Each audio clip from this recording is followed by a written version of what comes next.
Shalom, selamat pagi saudara-saudara yang dikasihi Tuhan. Kita berjumpa lagi dalam program Renungan Harian Toraya. Hari ini edisi Jumat 21 Juni 2024. Sebelum kita bersama membaca firman Tuhan, mari saudara-saudara kita berdoa. Terpuji kekal Engkau Bapa di surga, Allah kami di dalam Tuhan Yesus Kristus. Terima kasih saat ini kami bersama mempersiapkan lagi diri kami, kehidupan kami untuk mendengarkan firman-Mu. Biarlah lewat firman ini, kami bersama-sama akan selalu dikuatkan dan diteguhkan untuk hidup dalam kebenaran-Mu, bahkan teguh dalam memberitakan Injil. Terpujilah kekal Engkau Tuhan, di dalam Kristus kami berdoa. Amin.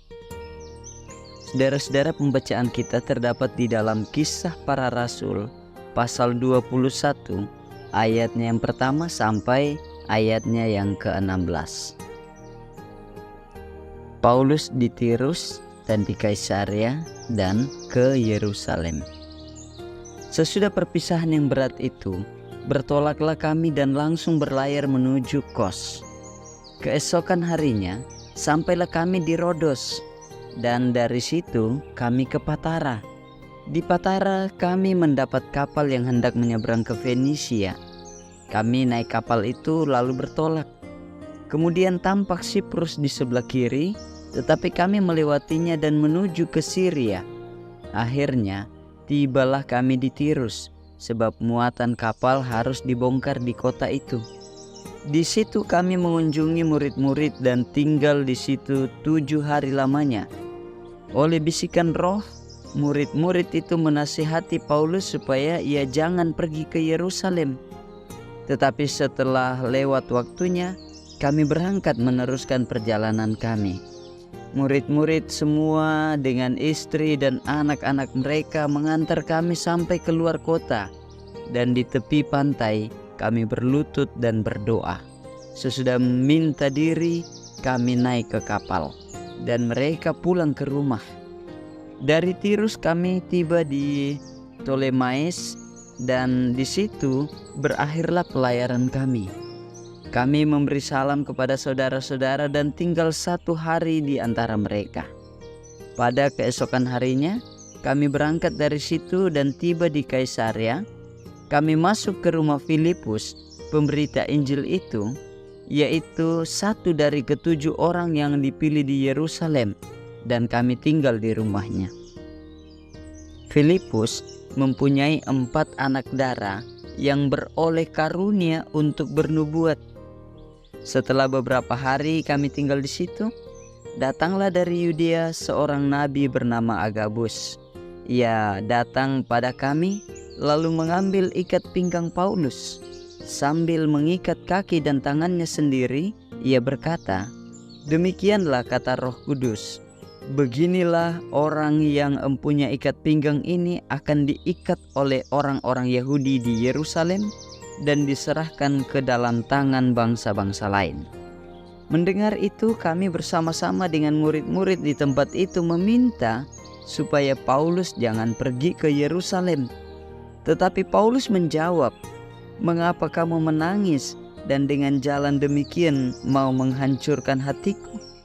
Sebab aku ini rela bukan saja untuk diikat, tetapi juga untuk mati di Yerusalem oleh karena nama Tuhan Yesus." Karena ia tidak mau menerima nasihat kami menyerah dan berkata, "Jadilah kehendak Tuhan." Sesudah beberapa hari lamanya tinggal di Kaisarea, berkemaslah kami lalu berangkat ke Yerusalem. Bersama-sama dengan kami turut juga beberapa murid dari Kaisarea. Mereka membawa kami ke rumah seorang yang bernama Manason. Ia dari Siprus dan sudah lama menjadi murid. Kami akan menumpang di rumahnya. Saudara-saudara yang kekasih dalam Kristus, tema kita adalah teguh memberitakan Injil. Tumanan empat pesanan kareba kaparanuan. Sebuah ungkapan yang berarti seseorang tidak akan takut bertindak selama ia berada di pihak yang benar, berucap seperti ini: berani karena benar, takut karena salah. Saudara-saudara, demikianlah kisah heroik Paulus dalam pelayanannya memberitakan Injil ketika hendak ke Yerusalem. Perjalanan pemberitaan Injil Paulus menjangkau berbagai daerah. Dari Efesus, kemudian ia menuju Kos, Venesia, Tirus, sampai ke Kaisaria. Setibanya di Kaisaria, ia tinggal di rumah Filipus. Setelah beberapa hari, datanglah Agabus, seorang nabi dari Yudea yang menubuatkan bahwa Paulus akan ditangkap oleh orang-orang Yahudi dan akan diserahkan ke tangan bangsa-bangsa lain. Ketika mendengar hal itu, banyak orang yang meminta dan memohon agar Paulus tidak melanjutkan perjalanannya ke Yerusalem.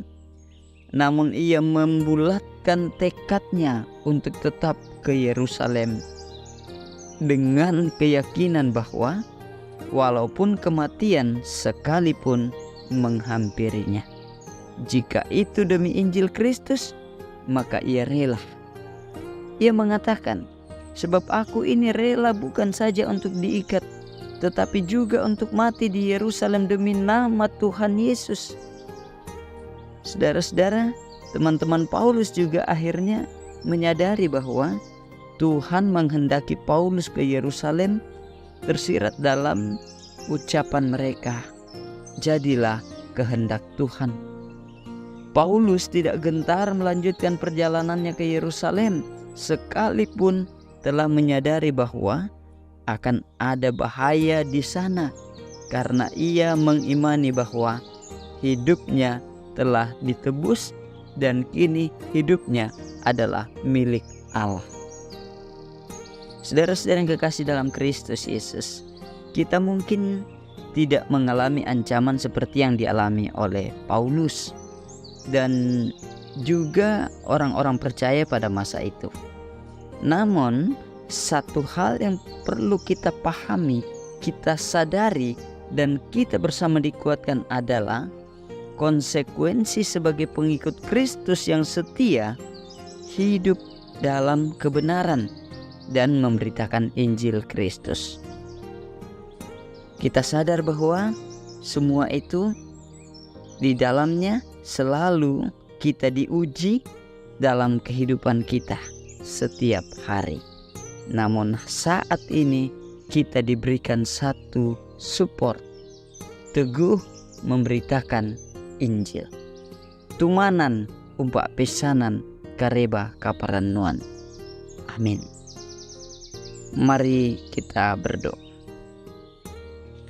Ya Tuhan, ajar kami untuk terus menyadari bahwa Engkau Allah yang telah mengasihi kami, sehingga kami pun seperti para murid berkata, jadilah kehendak Tuhan. Sehingga di dalam semua itu kami akan menjalani hidup kami terus memberitakan Injil Kristus. Dan kami percaya Tuhan menyertai kami. Ya Bapa, berkati kehidupan anak-anak-Mu. Berkati kehidupan kami semua, bangsa dan negara kami. Di dalam Kristus kami berdoa. Amin.